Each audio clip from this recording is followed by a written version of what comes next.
De Léopold Sédar Senghor à Abdoulaye Wade en passant par Abdou Diouf, jamais une élection présidentielle n'a été aussi médiatisée au pays de la Teranga. L'extension de l'accès à Internet global demeure un facteur clé pour la réduction des facteurs numériques et pour la concrétisation des engagements du gouvernement envers la stratégie Sénégal numérique et les objectifs de développement durable. En ligne de mire de cette médiatisation, les réseaux sociaux transforment les internautes en sentinelles de la démocratie. La bataille électorale de 2019 sur les réseaux sociaux n'a rien à voir avec celle de 2012, où Macky Sall avait une longueur d'avance numérique.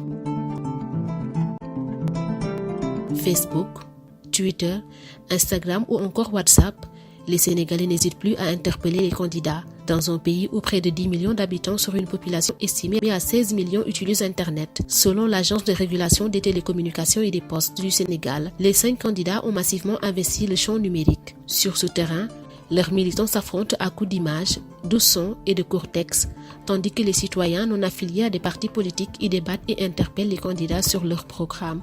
Ainsi, chacun de ces candidats a développé une stratégie de communication sur Internet dont les effets ont été remarquables avant, pendant et après le scrutin du 24 février dernier. C'est ainsi que l'arène physique dans laquelle les politiciens allaient chercher une visibilité s'est muée en arène numérique, où le pouvoir de ces personnalités politiques a eu plus d'influence sur l'élection.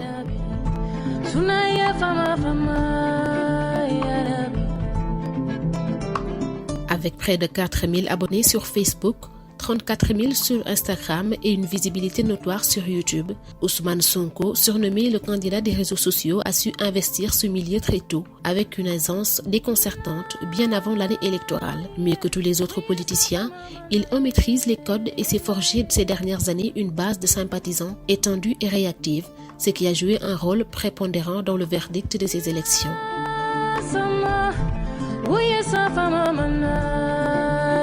Quant à Macky Sall, le président sortant, il jouissait déjà d'une popularité qui a facilité son immersion dans le monde du numérique. Ainsi, pour avoir une idée sur sa cote de popularité, il n'a pas hésité à faire recours à une agence de sondage StatInfo basée à Dakar selon presseafrique.com pour former des bases de données, surtout en grande partie grâce aux informations recueillies sur les réseaux sociaux, pour connaître son poids sur ses prévisions. Conscient du fait que les jeunes de la mouvance présidentielle ont du mal à exister sur ces réseaux sociaux, le président sortant leur a demandé d'être plus présents sur ces outils de nouvelles technologies déterminantes pour défendre son bilan.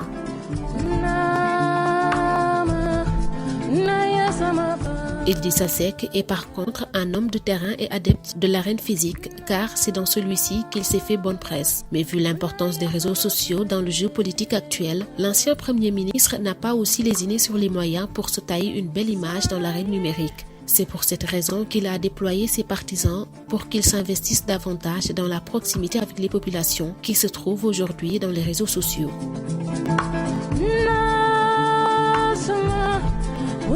Dans ces élections aussi, même s'il a été le moins présent, El Hadji Issa Sall a aussi misé sur les réseaux sociaux pour agrandir son électorat. Son parti PUR a drainé des milliers de sympathisants grâce à des directs organisés sur Facebook, des conférences de presse retransmises en direct sur ce dernier, ce qui d'ailleurs a occasionné des milliers de vues, surtout quelques jours avant le scrutin.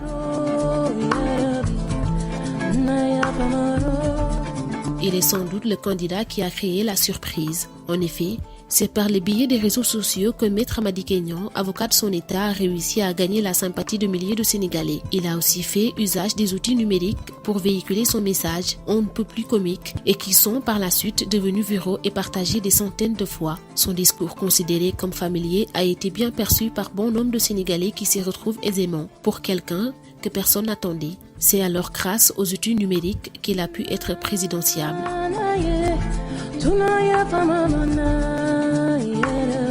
Les 5 candidats sont présents et actifs sur les réseaux sociaux, tous conscients que ces plateformes sont très utilisées par la jeunesse sénégalaise et ont un enjeu considérable sur le processus de collaboration, de décision et de transparence électorale. Ils ont donc constitué des équipes connectées et dynamiques pour mener une campagne numérique.